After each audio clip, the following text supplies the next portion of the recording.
hamba Tuhan yang telah mempersiapkan dirinya untuk menyampaikan kebenaran firman Tuhan. Engkau menjamah hamba Tuhan, sehingga setiap firman Tuhan yang hamba-Mu sampaikan, yang hamba-Mu siapkan, benar-benar hamba-Mu dapat sampaikan sesuai dengan kehendak Bapa.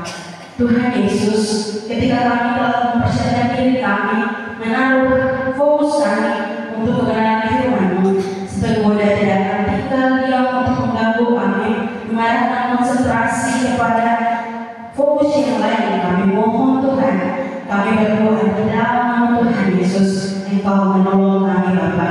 Biarlah firman Tuhan hari ini dapat kami mendengarkan dan melakukan dengan baik. Ini doa kami Tuhan Yesus, berfirmanlah kepada kami, karena kami anak-anak-Mu telah siap mendengarkan kebenaran firman-Mu. Amin. Bapak Mama, adalah kita membuka Alkitab kita dari Mazmur pasalnya yang ke-133. Mazmur pasalnya yang ke-133 ayatnya yang pertama, dengan judul Persaudaraan yang Rukun, nyanyian syarat dan nyanyian syarat Daud. Sungguh alangkah baiknya dan indahnya apabila saudara-saudara diam bersama dengan rukun. Demikian pembacaan firman Tuhan. Terima kasih yang berbahagia kita yang sudah mendengar firman Tuhan, memelihara dan melakukan dalam hidup kita. Salam. Sekali lagi salam. Bapak Mama saudara yang dikasihi Tuhan kita Yesus Kristus, seperti tema yang Bapak Ibu sudah membaca, persekutuan yang sejati itu tema kita. Sekali lagi saya membacakan bagian firman Tuhan ini. Sungguh alangkah baiknya dan indahnya apabila saudara-saudara diam bersama dengan rukun. Kalau kita berbicara tentang persekutuan, apa yang kita pahami tentang persekutuan? Apakah persekutuan itu berbicara tentang perkumpulan beberapa orang? Ataukah sosialisasi beberapa orang? Ataukah makan bersama beberapa orang? Atau obrolan bersama? Ataukah bergereja bersama?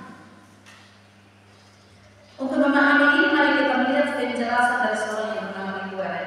Dia mengatakan begini: persekutuan yang sesungguhnya jauh lebih dari sekedar muncul pada kebaktian. Persekutuan yang sesungguhnya adalah menjalani kehidupan bersama-sama. Persekutuan termasuk mengasihi dengan tidak mementingkan diri sendiri, berbagi pengalaman, memberi dengan berkorban, menghibur dengan penuh simpati, dan semua berita dalam tanda kutip saling lainnya yang terdapat di dalamnya. Jadi menurut Warren, persekutuan sesungguhnya itu yang pertama adalah menjalani kehidupan bersama-sama. Kalau perempuan dan laki-laki sepakat untuk hidup bersama, berarti mereka membangun persekutuan. Ya. Jadi kalau laki-laki memilih untuk bersatu dengan perempuan dalam mendidik rumah tangga, itu disebut persekutuan dalam rumah tangga. Ketika kita berada dalam suatu kumpulan seperti ini, berorganisasi seperti ini, bergereja seperti ini, maka itu kita sedang memutuskan untuk bersekutu bersama jemaat Posperi GKI Revival terus. Nah, Bapak-Bapak coba kembali pada kata-kata di gue deh. Saya garis bawah di situ. Persekutuan termasuk mengasihi dengan tidak mementingkan diri sendiri, berbagi pengalaman, memberi dengan berkorban, menghibur dengan penuh simpati, dan semua perintah saling lainnya yang terdapat di dalamnya. Ini menarik Bapak Mama. Tadi kalau ada laki-laki dan perempuan bersatu, mereka bersekutu dalam akikah rumah tangga. Tapi penjelasan kedua ini memberikan kita pengertian bahwa laki-laki dan perempuan sudah bersatu dalam rumah tangga itu konsep satu. Konsep yang kedua, kalau mereka tidak saling mengasihi, mereka mementingkan diri sendiri di dalamnya, dia bersatu tapi tidak ada dalam persekutuan. Ini penjelasan.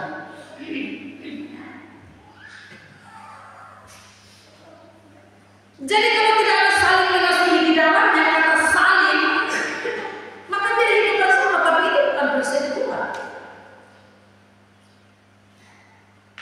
Karena itu Bapak saya akan membagikan 3 hal untuk kita mendeteksi apakah kita betul-betul sudah mengalami persekutuan yang sejati. Yang pertama, persekutuan yang sejati, orang mengalami keterbukaan. Persekutuan sejati menyebabkan orang mengalami keterbukaan satu dengan yang lain. Ingat ya, bahwa tadi pengertian dari kuadrat itu, persekutuan itu berbicara tentang hidup bersama. Tapi bukan hanya sekedar hidup bersama, jauh daripada itu ada kata saling di dalamnya. Maka yang pertama yang saya angkat di sini adalah orang akan mengalami saling terbuka satu dengan yang lain. Jadi Bapak-Bapak, persekutuan itu bukan satu obrolan basa-basi biasa. Persekutuan itu merupakan satu tindakan berbagi pengalaman dari hati ke hati, kadang-kadang sampai pada tingkat yang terdalam. Itu sebabnya Bapak Mama, kalau kita berbicara persekutuan suami istri, ini hati.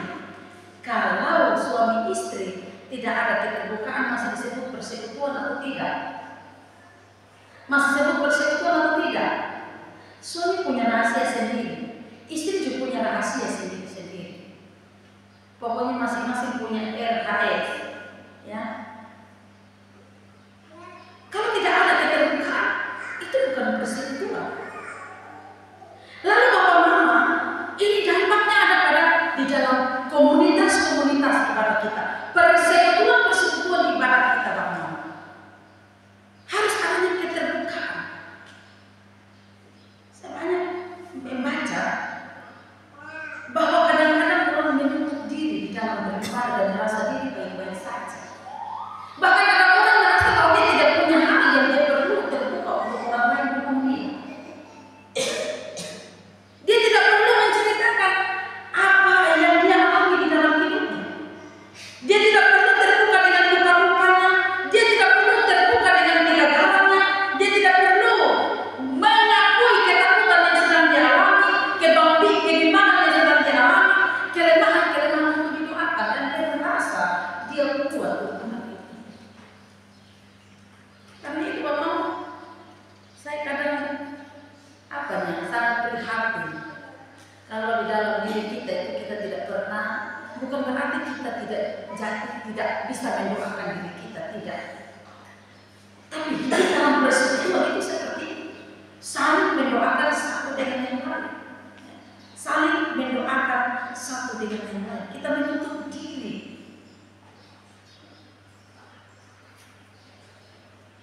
Ada anonim mengatakan begini, orang yang selalu menutup diri itu sebenarnya merupakan tanda kematian dari persekutuan yang sejati. Selalu menutup diri itu tanda dari kematian persekutuan yang sejati. Nah, Bapak-Bapak, saudara-saudara, itu sebabnya jemaat jangan marah ketika kami majelis hamba Tuhan ada di dalam ibadah, lalu hamba Tuhan bertanya, Bapak-Bapak, ada hal yang bisa kami dukung dalam doa. Tujuan majelis bukan mau cari tahu Bapak-Bapak kelemahan, kekurangan, tidak.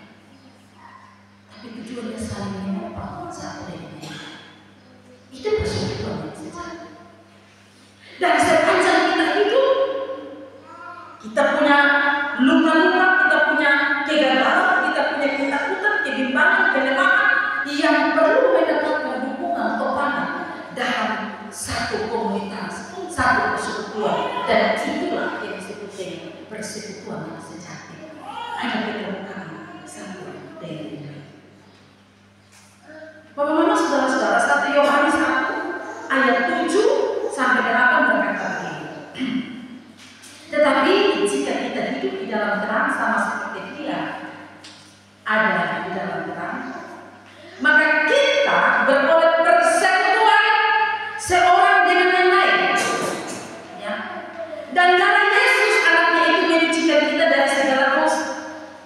Dan jika kita berkata kita tidak berdosa, maka kita menipu diri kita sendiri dan kebenaran tidak ada dalam diri kita.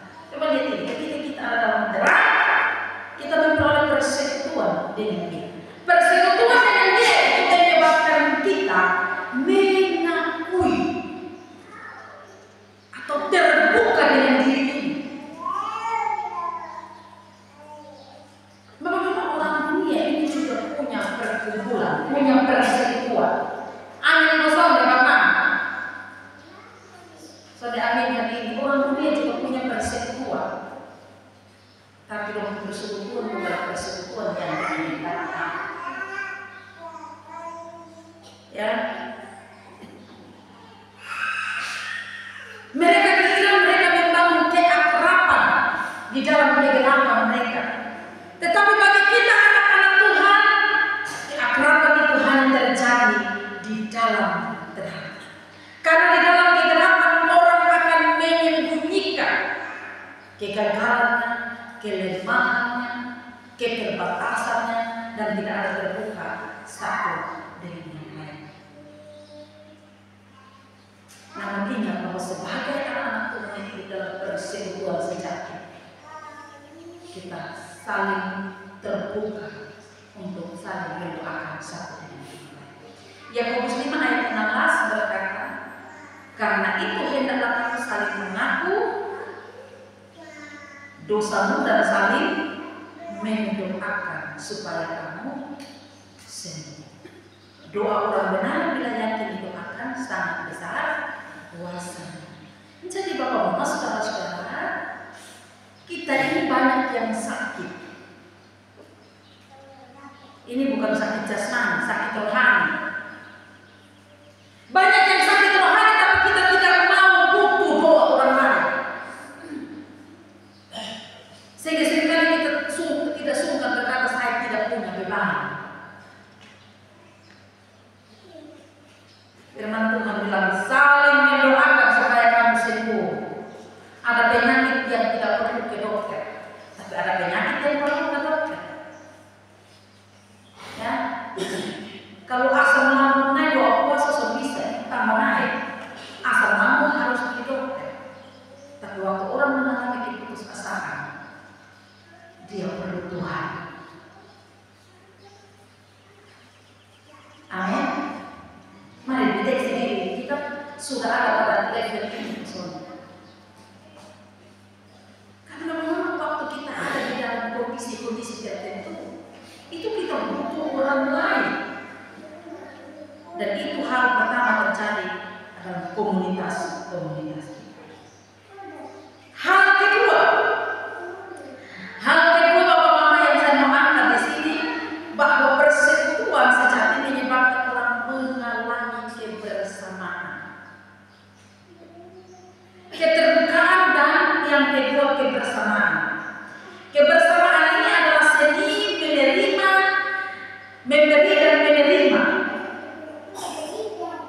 Ya, kebersamaan itu adalah seni memberi dan menerima.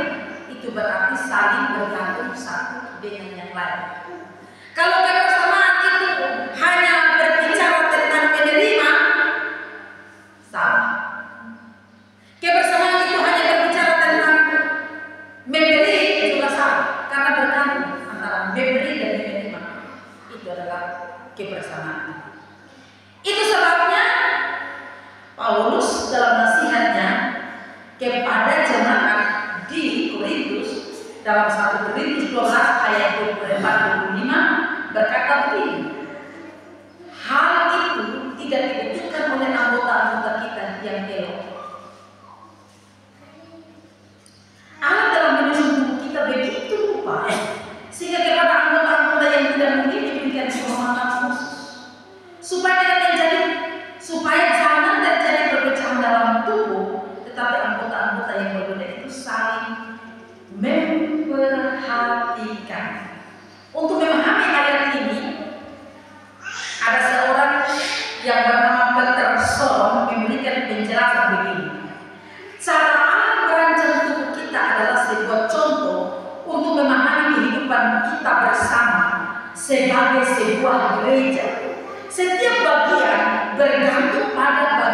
yang lainnya. Jadi Allah merancang tubuh kita itu sebagai contoh. Tangan butuh kaki atau tidak Bapak Ibu? Butuh. Nah, perut butuh mulut atau tidak Bapak Ibu? Butuh.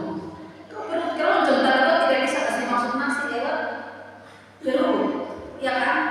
Kalau bisa masuk nasi melalui mulut. Sampai mulut, susah bisa ngobrol. Ada gigi dan lidah yang berfungsi di situ. Lidah itu kepala itu makanan darah, gigi punya, lalu lidah tolak masuk di dalam. Itu dimaksud. Jadi cara Allah merancang tubuh kita itu contoh untuk kita memahami kehidupan kita bersama sebagai sebuah gereja. Jadi dalam sebuah gereja Tuhan merancang unik. Kalau semua di dalam anggota jemaat ini seperti ini, ya baik, dia itu gereja tidak hidup. Ada jemaat yang iya, tapi ada jemaat yang kritis. Itu gereja yang hidup. Jadi jangan marah orang yang kritis. Gereja mau hidup bagaimana kalau tidak ada orang yang mengkritis setiap pelayanan pendetanya, majelisnya. Jadi kita saling bergantung satu dengan yang lain. Jadi sekali lagi Bapak Ibu, kebersamaan itu adalah persekutuan, membangun hubungan timbal balik, bertanggung jawab dalam membantu. Seperti nasihat Paulus sekali lagi kepada jemaat di Roma pasal yang pertama ayat yang ke-12 berkata, yaitu supaya aku ada di antara kamu dan turut terhibur oleh iman kita bersama, baik oleh imanmu maupun oleh imanku. Saya mau baca bagian ini dalam versi yang lain, terjemahan yang lain untuk kita pahami.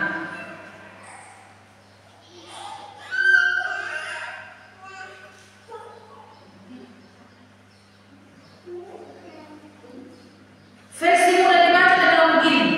Maksudku, bila aku bersama kamu, kita saling mendorong dalam iman yang ada pada kita. Imanmu akan menolong aku dan imanku akan menolong kamu. Imanmu tolong aku, imanku tolong kamu. Ya.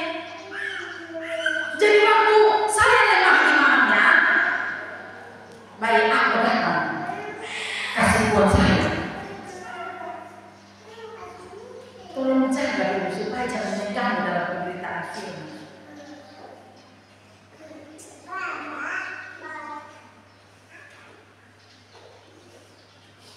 Ya, Bapak-Bapak, saudara-saudara yang terkasih di dalam Tuhan kita Yesus Kristus, bagaimana kita dapat melihat ini? Imanmu tolong aku, imanku tolong kamu. Inilah kehidupan bersama. Jadi sekali lagi Bapak-Bapak, kebersamaan itu akan timbul rasa saling. Seperti apa yang tadi dikatakan oleh Bu Erna. Rasa saling melayani, saling menghormati, saling memberi dorongan, saling menanggung beban, saling yang lain. Kecuali saling mendukung dalam dosa itu yang tidak bisa. Itu lain cerita. Dan ini semua terjadi apabila kita selalu bersama. Bapak Mama, saudara-saudara, ada beberapa ayat yang menjelaskan bagaimana kita hidup dengan kata saling. Roma 12 ayat 10. Hendaklah kamu saling mengasihi. Ada timbul balik. Saya mengasihi Mama Ita mengasihi saya. Bapak Yafet mengasihi saya mengasihi Bapak. Ya, jadi itu kata saling. Ada timbul balik. Jemaat mengasihi saya mengasihi Bapak jemaat Tuhan. Itu timbul balik seperti itu. Roma 14 ayat 19. Sebab itu marilah kita mengejar apa yang mendatangkan damai sejahtera dan yang berguna untuk saling membangun, ya, saling membangun. Nah, mari kita renungkan. Apakah persekutuan di tengah-tengah kita? Contoh di dalam keluarga kita. Ini sudah jalan sama-sama. Ya. Di dalam persekutuan jemaat kita, sudah ada kebersamaan atau tidak? Sudah di situ, beta di sini. Ini sekarang ini lagi tren. Kalau kita berbicara tentang keluarga, suami kadang lebih peduli dengan orang lain daripada keluarga di dalam rumah tangga. Ada kasus di mana suami royal dengan orang dengan temannya, dia bisa traktir sana sini, anaknya itu sampai pernah dibeli satu motor itu, jajan satu pun tidak pernah. Itu sebenarnya dia sedang tidak mengalami persekutuan di dalam rumah tangga. Yang ketiga, Bapak, yang ketiga, bahwa persekutuan yang sejati menyebabkan orang memiliki simpati terhadap orang. Bapak Mama, simpati itu bukanlah memberi nasihat atau menawarkan bantuan cepat yang hanya basa-basi atau omdo. Tahu omdo? Tahu? Itu bahasa tren yang omong doang. Ya. Jadi kalau di bagian ngomong, rasanya jadi di bawah semua. Tapi sudah satu gerakan kecil. Bersimpati itu lebih dari sekedar berkata-kata. Simpati berarti kita turut merasakan apa yang dirasakan orang lain. Ya. Itu sama dengan Kolose 3 ayat 12 berkata, karena itu sebagai orang-orang pilihan Allah yang dikuduskan dan dikasihinya, kenakanlah belas kasihan. Ya. Waktu kita lihat saudara kita yang membutuhkan ada belas kasihan di dalam hati kita, kemurahan hati, kelemah lembutan dan kesabaran. Kalau dalam versi bahasa Indonesia masa kini berkata, saudara adalah umat Allah, Allah mengasihi kalian untuk menjadi miliknya yang kudus. Itulah sebabnya kalian harus menunjukkan apa? Belas kasihan. Kalian harus rendah hati, lemah lembut, dan tahan memberikan dan seterusnya. Bapak, coba perhatikan ini. Jadi simpati itu memenuhi dua kebutuhan dasar manusia, kebutuhan untuk dipahami dan kebutuhan agar perasaan diterima. Bapak Mama, saudara-saudara, kalau kita memahami keadaan sesama kita, saudara seiman kita juga sedang membangun persekutuan yang sejati. Tidak masalah dengan apa yang terjadi. Pengalaman, ada satu kejadian yang terjadi di kampung sana. Bertetangga tapi tidak mau berkunjung, tidak mau peduli apa yang terjadi. Sedangkan di sebelah tetangga itu ada satu nenek yang sudah tidak kuat lagi, yang bisa kan sudah bungkuk. Tiba-tiba nenek ini mati. Dan Bapak Ibu mau tahu, anak-anak yang di dalam rumah juga sedang keluar ke kebun. Ini tetangga sedang bermalam di situ, tapi sedang lihat anjing sedang berkerumun di rumah. Sedikit pun dia tidak curiga apa yang ada di situ. Ternyata anjing-anjing itu sedang makan mayat dari nenek ini.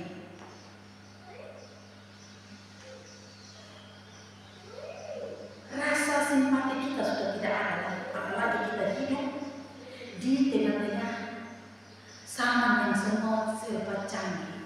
Sekarang tambah FB Pro lagi. Orang ada terbakar lebih memilih bikin video dan posting. Rasa empati kita sudah tidak ada. Rasa simpati kita terhadap orang yang mengalami itu sudah tidak ada. Dan yang paling mengerikan Mama, yang tren di 2025 ini bilang kalau 2020 naik 2023 orang mengalami kejadian, orang lain foto dan kasih viral. Tapi sekarang misalnya dia mengalami kecelakaan, dia tidak perlu untuk mesti berdiri dulu, dia ambil HP, dia selfie, lalu foto motornya dan posting. Nah, ini dunia sekarang. Simpati hilang di tengah-tengah.